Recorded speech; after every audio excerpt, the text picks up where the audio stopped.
Bihar police हो, railway हो, GD हो या किसी भी एग्ज़ाम्स की तैयारी करते हैं तो आपके लिए बहुत ही फ़ायदेमंद होगा। चलिए बिना देरी किए देखते हैं। देखिए दोस्तों, विजयनगर साम्राज्य जब भी पढ़ते हैं हम तो विजयनगर साम्राज्य के बारे में पूछते हैं कि इसकी स्थापना कब हुई थी।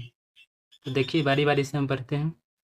विजयनगर साम्राज्य की स्थापना हरिहर और बुक्का नामक दो भाइयों ने मिलकर किया था। कब किया था? 1336 ईस्वी में किया था। विद्यारण्य संत से आशीर्वाद प्राप्त करके इन्होंने किया था। विद्यारण्य संत से आशीर्वाद प्राप्त करके किए थे। दो भाइयों ने मिलकर, हरिहर और बुक्का नाम था। चलिए देखते हैं आगे। विजयनगर साम्राज्य की राजधानी कहाँ था? ये भी आपसे पूछ सकता है। इसका राइट आंसर है हम्पी। हम्पी कहाँ पर है? हम्पी आपका कर्नाटका में है। नेक्स्ट क्वेश्चन देखते हैं। देखिए यहाँ पर है हम्पी। हम्पी कहाँ पर है? कर्नाटक में तुंगभद्रा नदी पर अवस्थित है। एक बात नोट करके लिख लीजिएगा कि विजयनगर साम्राज्य की जो खंडहर है वो कहाँ पे है? तो ये भी जो है ना वो तुंगभद्रा नदी पर है, कर्नाटका में। तो इससे भी आई है, नोट कर लीजिएगा। देखिए आगे, विजयनगर साम्राज्य की राजभाषा क्या थी? तो क्या थी? तेलुगु थी। आगे देखते हैं। हरिहर व बुक्का ने अपने पिता के नाम पर, इनके पिता का नाम क्या था? ये भी पूछ सकता है। संगम नाम था इनके पिता का, संगम नाम था। और संगम अपने पिता के नाम पर ही एक वंश चलाए थे, संगम राजवंश। तो आपको समझ में आ गया होगा। विजयनगर साम्राज्य के पहले राजवंश का नाम क्या था? संगम वंश नाम था, जिसकी स्थापना किसने किया था? हरिहर और बुक्का नामक दो भाइयों ने किया था 1336 ईस्वी में। आगे बढ़ते हैं। देखिए अगला है, हरिहर और बुक्का अपने पहले जो थे वारंगल के काकतीय वंश के शासक प्रताप रुद्रदेव के सामंत हुआ करते थे। देखिए पहले जो थे स्वतंत्र शासक नहीं थे, पहले किसी दूसरे राजा के अधीन थे। नाम था उसका क्या? प्रताप रुद्रदेव। किस वंश के थे? काकतीय वंश के थे। से बहुत ही इंपॉर्टेंट है। आगे देखिए, विजयनगर साम्राज्य पर 4 राजवंशों ने शासन किया था। नंबर 1 है संगम वंश, नंबर 2 है सलूब वंश, नंबर 3 है तुलुब वंश और नंबर 4 है हमारा अराविडू वंश। सो एग्ज़ाम्स के लिए बहुत ही इंपॉर्टेंट है। ये चारों जो वंश है एग्ज़ाम्स में पूछे ही जाते हैं। सो देखिए आगे, संगम वंश के पहले शासक कौन हुए? देखिए हरिहर प्रथम। और बुक्का जो थे ना, उसी का जो भाई है हरिहर बुक्का, तो पहले जो थे हरिहर बने शासक 1336 से 1356 तक शासन किए थे।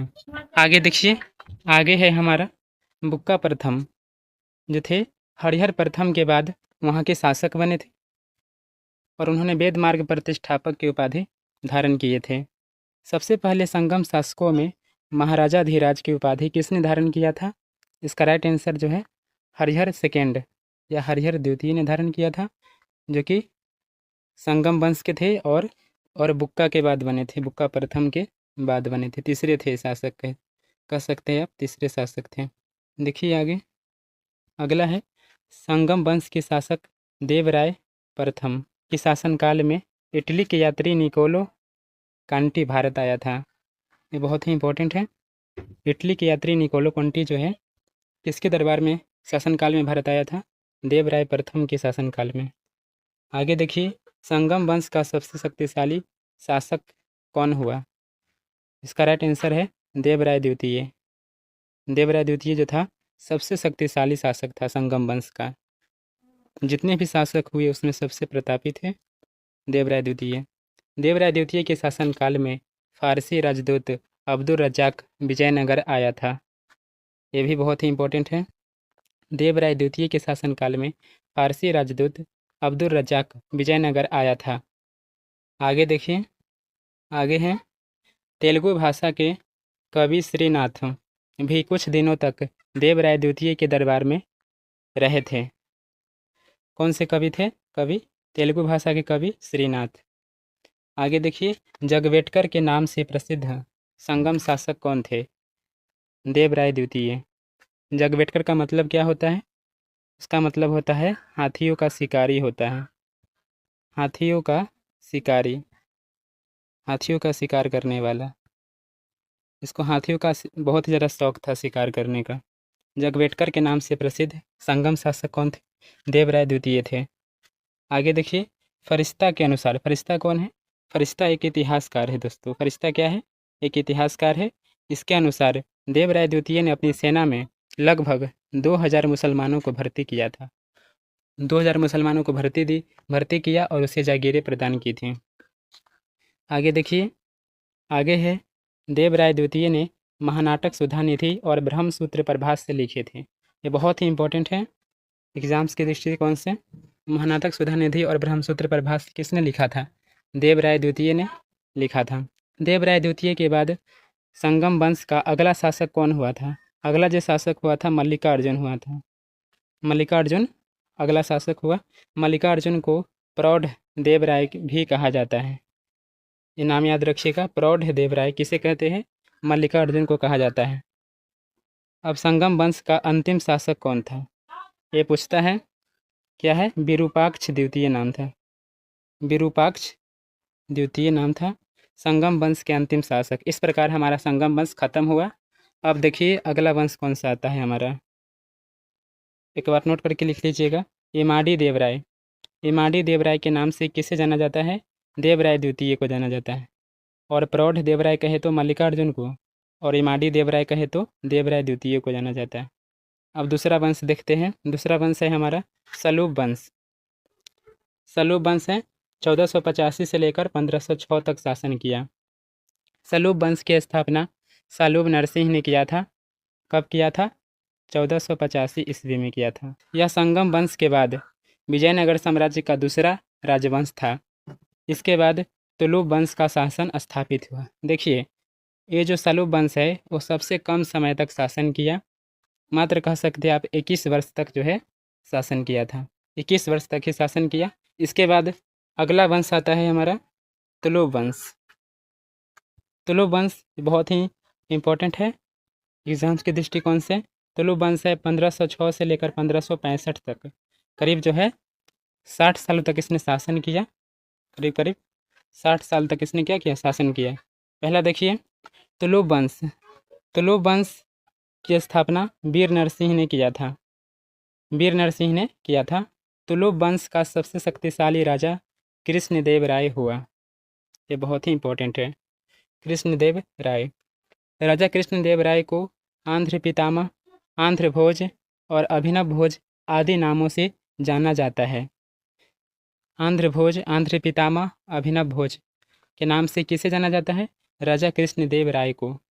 राजा कृष्णदेव राय के दरबार में तेलुगु भाषा के 8 दिग्गज कवि रहा करते थे, जिन्हें अष्ट दिग्गज कहा जाता था। ये बहुत ही इंपॉर्टेंट है। अष्ट दिग्गज कहा जाता था। तेनालीराम उनमें से एक थे, जो बहुत ही चालाक थे और पंडित थे। वहाँ का चालाक थे और पंडित थे वहाँ का दरबार के। तेनालीराम उनके दरबार के प्रसिद्ध पंडित और कवि थे। तेनालीराम ने पांडुरंग महात्म्यम की रचना किए थे। ये भी VVI है। नेक्स्ट देखिए, नेक्स्ट है हमारा राजा कृष्णदेव राय ने संस्कृत में जाम्बती कल्याणम और तेलुगु में अमुक्त माल्याद की रचना किए थे।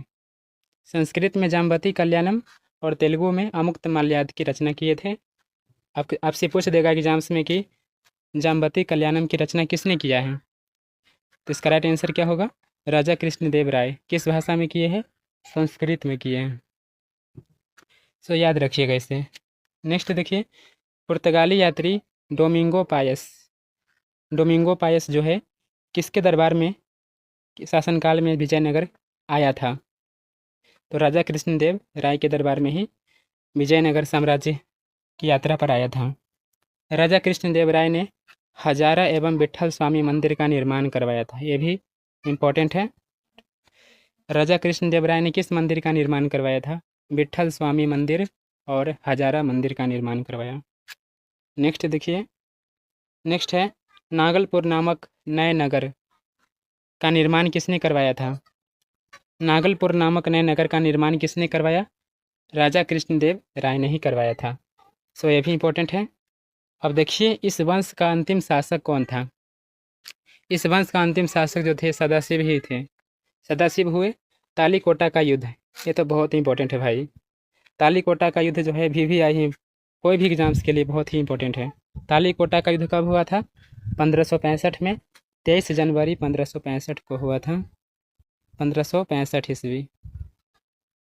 इसे बन्नी हट्टी या राक्षसी तंगरी के युद्ध के नाम से भी जाना जाता है। तालीकोटा के युद्ध में ही विजयनगर साम्राज्य का क्या हो गया, नाश हो गया, पतन हो गया।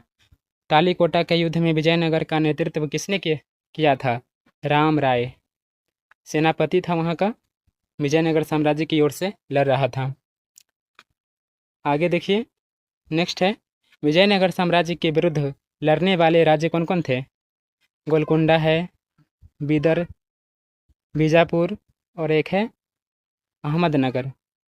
4 राज्य जो थे ना विजयनगर साम्राज्य के विरुद्ध लड़ रहे थे। ये चारों क्या थे? मुस्लिम राज्य थे। मुस्लिम राज्य हुआ करते थे। मुस्लिम राज्य थे चारों। आदिल शाह जो बीजापुर के क्या थे? सुल्तान था। बीजापुर के सुल्तान था के नेतृत्व में दक्षिण राज्यों ने विजयनगर साम्राज्य पर आक्रमण कर उसे खत्म कर दिया। तालीकोटा के युद्ध में तालीकोटा के युद्ध के बाद सदाशिव ने पेनुकोंडा को राजधानी बनाकर शासन करना प्रारंभ किया। यह भी बहुत इंपॉर्टेंट है। पेनुकोंडा जो था अगला राजधानी बना था विजयनगर साम्राज्य का। पहले कहाँ था? पहली राजधानी हम्पी था और दूसरी राजधानी कहाँ बनी? पेनुकोंडा में बनी थी इसकी राजधानी। किसने बनाया था? सदाशिव ने। सो आगे बढ़ते हैं। इसके बाद विजयनगर साम्राज्य पर अराविडु वंश का शासन हो गया। अब चौथा वंश के बारे में पढ़ते हैं। चौथा वंश है अराविडु वंश, 1560 से लेकर 1672। ये हमने लुसेंट से लिखा है, कहीं कहीं जो है 1646 लिखा रहता है, 1646 भी रहता है। देखिए अराविडु वंश। अराविडु वंश की स्थापना तिरुमल ने सदाशिव को हटाकर किया था। अराविडु वंश का अंतिम शासक श्रीरंग थर्ड था, यानी कि श्रीरंग तृतीय हुआ। अराविडु वंश के शासक वेंकट द्वितीय के समय में ही वोडेयार ने 1612 में मैसूर राज्य की स्थापना किया था, जो कि आज के क्या है? कर्नाटक शहर है। सो यहाँ से विजयनगर साम्राज्य का खत्म हो गया। 4 राजवंशों के बारे में हमने पढ़ लिए। अब इसकी हम प्रशासनिक इकाई के बारे में पढ़ते हैं। विजयनगर साम्राज्य की प्रशासनिक इकाइयाँ क्या क्या थी? देखिए, सबसे छोटा था इसमें ग्राम, यानी जिसे उर कहते थे। उस समय क्या कहते थे? उर। इसका मतलब होता था ग्राम। उसके बाद था सबसे छोटा था। इसके बाद था हमारा नाडू या मेला ग्राम, 50 गांव का समूह होता था। उसके बाद था जिला, जो उस समय कोट्टम या बलनाडु होता था, जिसे हम जिला कहते थे। उसके बाद सबसे बड़ा होता था प्रशासनिक इकाई प्रांत, जिसे हम मंडल कहते हैं। सोई क्रम से यदि कहे तो हो जाएगा, पहले प्रांत होगा, प्रांत से छोटा क्या होगा? कोट्टम होगा, कोट्टम से छोटा क्या होगा? कोट्टम से छोटा हो जाएगा नाडू, और नाडू से छोटा हो जाएगा हमारा उर। किस प्रकार से विजयनगर साम्राज्य की प्रशासनिक इकाइयाँ बटी हुई थी। सो बहुत ही इंपॉर्टेंट है एग्जाम्स के लिए।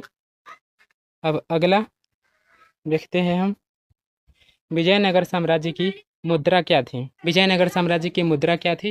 पैगोडा थी। ये बात को नोट कर लीजिएगा, पैगोडा। हमारा अंतिम प्रश्न है, भू राजस्व दर विजयनगर साम्राज्य में कितना था? 1/6 था। उपज का कितना भाग था? 1/6 था। उपज का कितना था? 1/6, 6वां भाग था। सो आज का वीडियो हमारा कैसा लगा? यदि वीडियो पसंद आया हो तो लाइक कीजिए। हमारे चैनल पर पहली बार आए हैं तो चैनल को सब्सक्राइब कर लीजिए। हम इसका अगली वीडियो लेकर आएंगे। So thanks. जय हिंद, जय भारत।